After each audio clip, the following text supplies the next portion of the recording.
Bienvenue dans les tutoriels C2A. Dans la seconde partie de ce module d'introduction à l'utilisation de C2A, nous allons voir comment mettre à jour le lieu d'observation et la date courante de la carte, comment effectuer des zooms avant et arrière dans les cartes, et enfin nous passerons en vue les interactions les plus courantes que l'on peut effectuer dans une carte donnée. Voyons comment mettre à jour le lieu d'observation. La première chose à faire est d'afficher la boîte de dialogue des options, par exemple en appuyant sur la touche F7 du clavier, où on peut accéder directement à l'onglet de mise à jour du lieu d'observation en cliquant avec le bouton gauche sur le lieu d'observation ici dans la zone de dialogue. Vous voyez que l'on peut spécifier un lieu d'observation au travers de sa longitude, latitude, altitude. On spécifie ici si on est à l'heure d'été ou bien à l'heure d'hiver, sachant que C2A propose automatiquement au moment du passage de changer ce paramètre. Il est aussi possible d'utiliser un lieu prédéfini qui est accessible dans cette liste, et si vous allez dans l'aide C2A, vous verrez aussi comment ajouter vos propres lieux d'observation prédéfinis. Une fois que vous avez changé ces paramètres, vous cliquez OK et le lieu d'observation est mis à jour ici, comme vous pouvez le voir. Voyons maintenant la mise à jour de la date. Toujours la même chose, vous affichez la boîte de dialogue des options ou bien vous cliquez directement sur la date ici dans la zone de dialogue et vous accédez directement à l'onglet date de la boîte de dialogue des options. Cette première option permet d'utiliser la date et l'heure du PC. Sachant que la carte est rafraîchie à intervalles réguliers dans les vues horizon pour rendre compte du déplacement apparent du ciel. Vous pouvez aussi spécifier une date et une heure fixe, soit en heure TU, soit en heure locale, en sélectionnant ici une date quelconque, par exemple le 23 septembre 2010. En appuyant sur ce bouton, je mets à 0 l'heure courante, ou je peux utiliser l'heure courante du PC. Et ici la date courante du PC.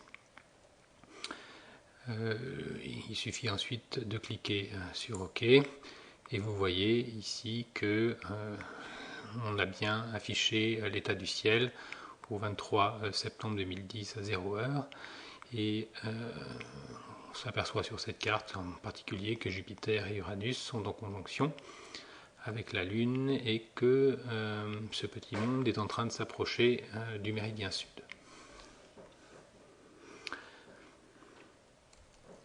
Les trois raccourcis clavier qu'il est important de connaître pour manipuler la date et l'heure sont les trois raccourcis affichés ici à l'écran. La touche égale permet de revenir à la date et à l'heure courante du PC. Je viens de l'utiliser et effectivement on voit bien qu'on est revenu à la date et à l'heure courante. La touche plus du clavier permet d'incrémenter l'heure courante d'une durée prédéfinie dans la boîte de dialogue des options, par défaut 1 heure, et donc si j'appuie plusieurs fois sur la touche plus, on voit donc défiler le ciel d'heure en heure. Si je rappuie sur égal, je reviens à l'heure courante, et si j'appuie plusieurs fois sur la touche moins du clavier, je remonte dans le temps et je vois le ciel tel qu'il était il y a quelques heures. Voyons maintenant comment faire un zoom. Rien de plus simple dans C2A, il suffit de définir un rectangle avec le bouton gauche de la souris. Par exemple ici autour de ces trois planètes, Saturne, Mars et Vénus. Et ce rectangle définit la nouvelle vue telle qu'elle sera affichée après avoir relâché le bouton. On voit ici donc les trois planètes et on a fait donc un zoom avant. Je peux continuer comme ça autant que je le souhaite. Pour réaliser un zoom arrière, on procède exactement de la même façon, avec un clic gauche de la souris, mais cette fois-ci en tenant la touche contrôle du clavier appuyée. Cette fois-ci donc on obtient un rectangle vert. Plus le rectangle est petit, plus le zoom arrière sera important. Donc ici je relâche, je le refais encore une fois, et on voit donc que très rapidement on remonte en termes de niveau de zoom. Pour identifier un objet, rien de plus simple. Il suffit de faire un double clic sur cet objet dans la carte, quel que soit cet objet.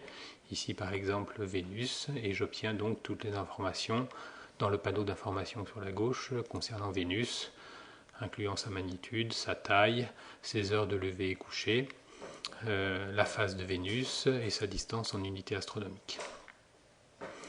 Suivant les objets identifiés, bien évidemment, on aura des informations qui seront différentes dans cette zone. Lorsqu'on réalise un clic droit avec la souris sur un objet quelconque de la carte, on fait apparaître un menu contextuel et on peut réaliser un certain nombre d'actions, comme par exemple centrer la carte sur cet objet. On peut aussi faire apparaître une fenêtre de visibilité sur l'objet. Donc cette petite fenêtre montre par exemple ici pour Saturne sa visibilité. Ici bien sûr Saturne est très peu visible puisqu'elle se couche en tout début de nuit, comme on peut le voir sur cette partie du diagramme. Il est possible d'afficher d'autres courbes de visibilité, par exemple pour les objets du système solaire. Vous pouvez réaliser aussi un zoom avant et un zoom arrière directement en utilisant ce menu. Et vous pouvez contrôler un télescope, par exemple pour le pointer vers cet objet, si un télescope est connecté à votre ordinateur. Voyons maintenant comment identifier rapidement un objet. Plutôt que de double-cliquer, vous pouvez simplement faire un clic gauche dessus en tenant la touche majuscule du clavier appuyée. On voit par exemple ici Vénus, ici Arcturus dans le Bouvier, et un objet du ciel profond, par exemple, cet objet NGC 2548. Et cela constitue un moyen simple d'identifier rapidement un objet.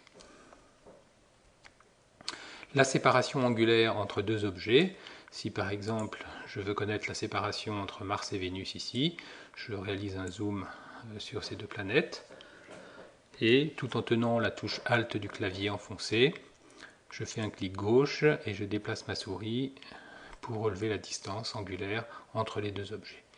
Cela peut se faire bien sûr entre deux objets quelconques de la carte. Voilà pour cette partie du tutoriel. La suite dans la troisième partie. Merci.